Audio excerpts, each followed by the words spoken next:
luar biasa. Tetap sehat di rumah. Jadi kalau menurut teori Nah, pengembangan itu sudah tidak wajar lagi saya ikut serta dalam panitia. betul. Tapi kalau enggak tuh nanti hilang. Jadi saya di sini ingin menunjukkan apakah dari Menko atau dari mana kesalahan yang ditempuh, tapi bukan untuk menjelek-jelekan, untuk diperbaiki sehingga kita telah maju. Kalau kita lihat perkembangan di Batam nih, besok ada acara lagi membuat bagaimana pengembangan yang akan dilakukan. Tapi tadi saya sudah bilang besok saya tembak. Masalah bukan apa, nggak usah jauh-jauh lah kita bicara ini dan itu, kerjakan aja apa yang ada. Ini kan ditinggalin. Dan apa yang terjadi di Batam ini, saya salah satu penikmat terlalu banyak company dan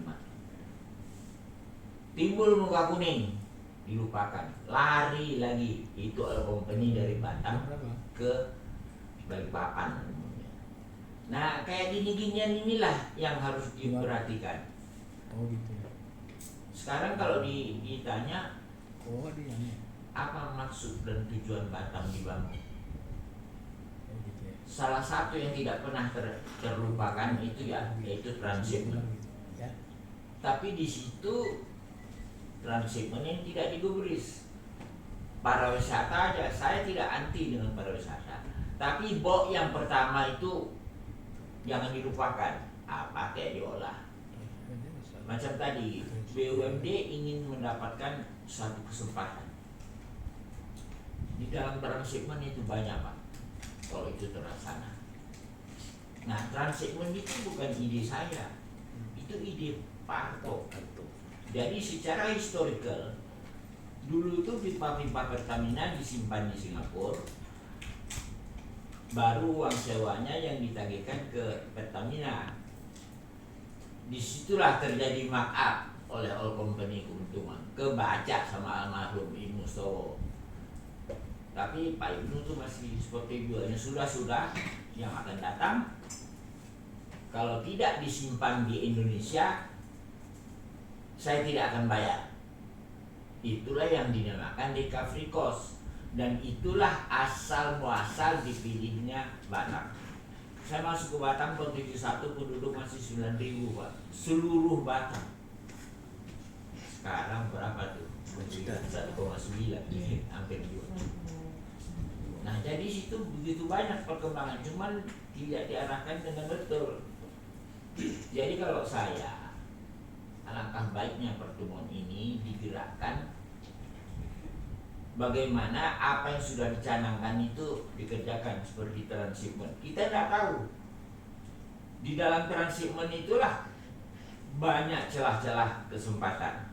Sedangkan Singapura sekarang memang dia yang ngerjakan dari dulu, terus Malaysia juga udah membuat dengan Tanjung Pelepas, di mana Pak Mahathir zaman itu lagi gesit. Setiap barang untuk Malaysia jika masuk melalui Singapura ada surcharges.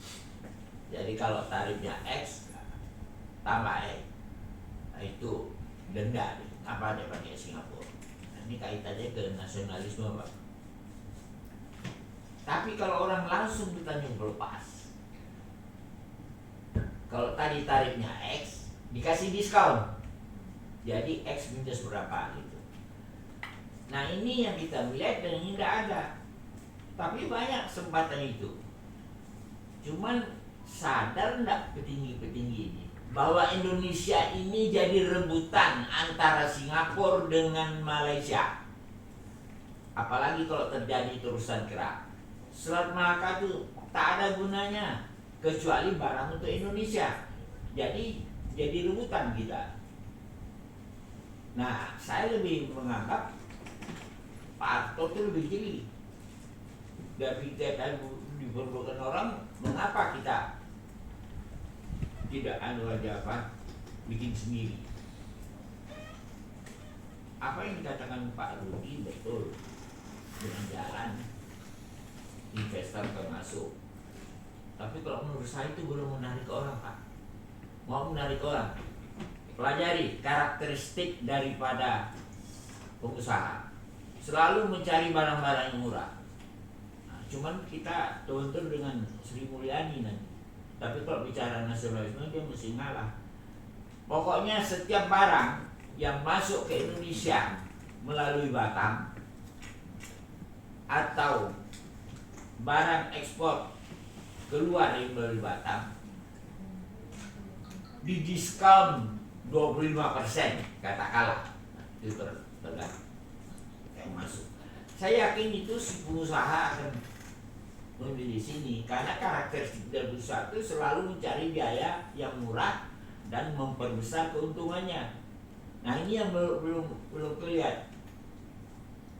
Sehingga kalau menurut saya tidak usah kita bicara yang baru apa yang mau dibuat, back to the core saja, kembali semula.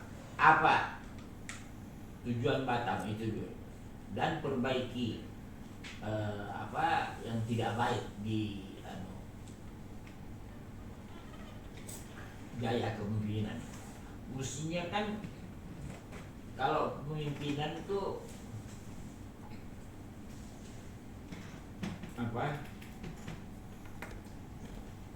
Kalau saya menggantikan seseorang, yang harus saya pelajari pertama adalah apa yang telah dibuat oleh pimpinan yang lama. Kalau bagus, teruskan. Kalau kurang dikit, diperbaiki, teruskan. Kalau parah benar, baru kita batalkan. Tapi apa yang terjadi di Indonesia ya, bukan di Batam. Begitu ada gaya pemimpinan baru, sekarang ikut ini. Saya ikut ini. Berhubung saya Dewan yang pemimpin sekarang, yang itu lama, jangan ikut. Nah, itu yang terjadi. Jadi kalau ibaratkan yang lama itu sudah jalan begini, kita datang, tidak ada ikut aturan lama. Sekarang gue yang mimpin. Mulai dari nol, balik lagi. Batam tidak pernah maju-maju. Dan kita pelajari Singapura. Singapura kan menempatkan orangnya di Batam. Itu menyelidiki apa yang dibuat Batam ini, yang pada intinya membahayakan mereka. Dulu kan di Pekanbaru posisinya. Kenapa dia minta pilih di Batam? Sekarang perwakilan Singapura itu ada di Batam. Untuk melihat langkah-langkah apa yang dilakukan. Karena itu akan berdampak kepada mereka. Nah, ini ada enggak yang memikirkan masalah ini?